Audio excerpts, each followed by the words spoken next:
दो बहुएं और चालाक बुआ सास। सविता और अनीता दोनों ही देवरानी जेठानी थी। सविता नौकरी करती थी और अनीता घर संभालती थी। उनका परिवार बहुत बड़ा था, सास ससुर और उन दोनों के बच्चे, कुल मिलाकर घर में 10 लोग थे। और आज कई सालों बाद उनकी बुआ सास अपने भाई के पास रहने आई थी।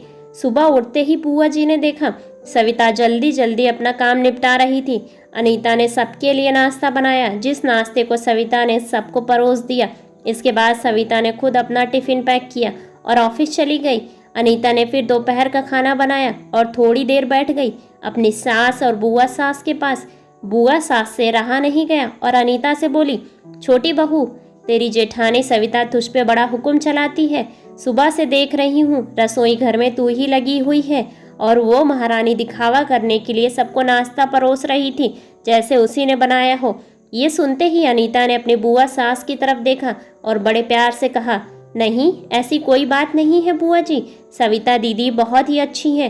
बुआ बोली, तू बहुत भोली है अनीता, पर मैं सब समझती हूँ, इतनी बूढ़ी मैं ऐसे ही नहीं हुई। अनीता से अब रहा नहीं गया और वो बोली, बुआ जी, आपको दीदी का बाकी सबको नाश्ता परोसना दिखा, मगर आपको ये नहीं पता उन्होंने मुझे डांट कर सबसे पहले नाश्ता करवाया, फिर चाय पिलाई, और वो रोज ही मुझे सबसे पहले नाश्ता करवा देती हैं, वरना सबके लिए नाश्ता बनाने में तो मैं नाश्ता ही ना कर पाऊँ। वो मेरा कितना ख्याल रखती हैं। दीदी सुबह जल्दी उठकर मंदिर की सफाई करके फूल सजा कर रखती हैं और वो मुझे खुद से 1 घंटा लेट उठने को कहती हैं, क्योंकि मुझे उठते ही नहाकर सीधे रसोई में जाना पड़ता है। शाम को ऑफिस से आते वक्त दीदी बाजार से सब्जियां भी लेकर आती है, क्योंकि हमारे पति रात को लेट आते हैं और दीदी ने सासू माँ को बाजार जाने से मना किया है, क्योंकि माँ जी अब 60 साल के ऊपर की हो चुकी हैं, कहीं बाजार जाते समय उन्हें तकलीफ ना हो जाए। वैसे भी उन्हें घुटनों की परेशानी है और जब माँ जी को घूमने का मन होता है तो दीदी छुट्टी लेकर खुद उनको घुमाने ले जाती हैं। और हाँ बुआ जी, दीदी रोज शाम को आकर घर का खाना बनाने में मेरी मदद भी करती हैं, चाहे वो कितनी भी थकी हुई हो। वो मेरी जेठानी ज़रूर है, मगर वो मुझे अपनी छोटी बहन मानती है और मैं उन्हें बड़ी बहन मानती हूँ। ये सब सुनते ही बुआ जी चुप हो गई। शायद उनकी चुगली अनीता के आगे फेल हो चुकी थी। शाम को सविता सब्जी की थैली अनीता को पकड़ाते हुए बोली, अनीता, सब्जियों के साथ वाले थैले में तुम्हारी फेवरेट लेखक की किताब भी लाई हूँ। ये सुनते अनीता खुश हो गई और बोली, थैंक्स दीदी। अनीता ने सब्जी की थैली किचन में रखी और किताब रखने अपने कमरे में चली गई। तभी बुआ जी ने सविता को आवाज़ दी, बड़ी बहू, जरा यहाँ आना। सविता बोली, जी बुआ जी। तभी बुआ बोली, तुम इतनी मेहनत करके कमाती हो और ऐसे ही फालतू किताबें खरीद कर पैसों की बर्बादी कर रही हो, वो भी अपनी देवरानी के लिए। वो तो वैसे भी घर में करती ही क्या है, तुम दिन भर मेहनत करती हो और वो घर पर आराम करती है। इस बात पर सविता मुस्कुराई और बोली, क्या बुआ जी, आराम? और अनीता, उसे तो कह कहकर आराम करवाना पड़ता है। सुबह से बेचारी लगी ही रहती है। किचन में सबकी अलग अलग पसंद, मेरे और उसके मिलाकर 4 बच्चों का टिफिन, सब वही करती है। फिर भी उसके चेहरे पर हमेशा एक सुंदर सी मुस्कान ही रहती है।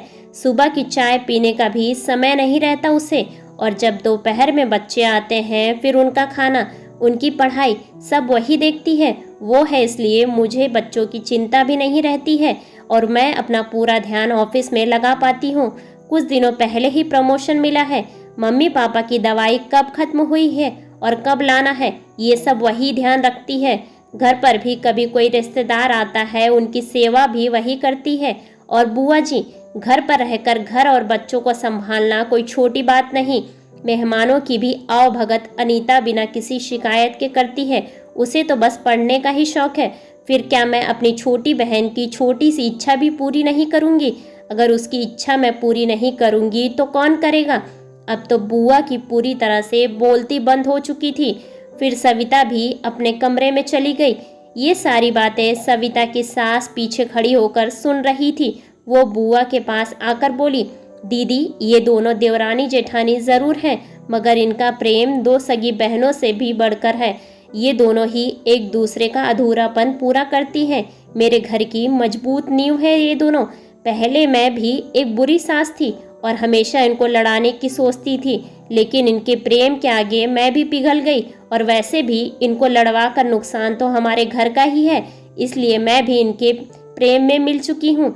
लेकिन ये बातें बुआ सास को समझ नहीं आई और वो मुंह घुमाकर अपने कमरे में चली गई, क्योंकि वो तो इनको लड़वाने ही आई थी।